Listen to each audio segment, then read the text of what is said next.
enfekte etme riski taşır. Barış eş zamanlı ve karşılıklı adım atma sürecidir.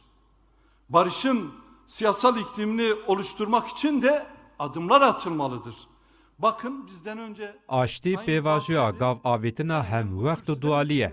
Ji bo dorhêla siyasiya aştî ava bikin, divê gav bên avêtin. Beriya civîna me Birêz Bahçeli li ser kursiyê wiha got. Êdî ji bo gav avêtinê, pêwîstî mijûlkirin û xwemijûlkirinê nîne. Belê em jî tevlî dibin. Êdî ji bo gav avêtinê, pêwîstî bi mijûlkirinê nîne. Her wekî doh Birêz Serokomar ji heman tiştî got. Belê, ji kî re dibêjin, kî mijûl dibe û kî mijûl dike. Navnîşan çi ye kî gavan bavêje. Ji bo vê jî, yên xwedî gavan bavêjin, divê bi awayekî lez pêk bînin. Ji bo vê yekê, bêyek û pêwîstî serarastkirinên qanûnî hebe, biryarên dadgeha mafê mirovana Ewropayê dikare were pêkanîn. Bi vê yekê dikarin qeyyûman ji holê rakin. Vîna gel dîsa bînin ser erka wan.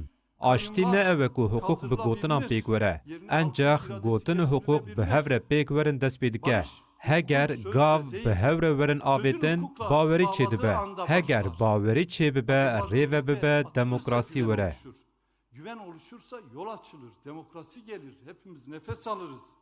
O yüzden gece gündüz yollardayız. Barış için ter döküyoruz.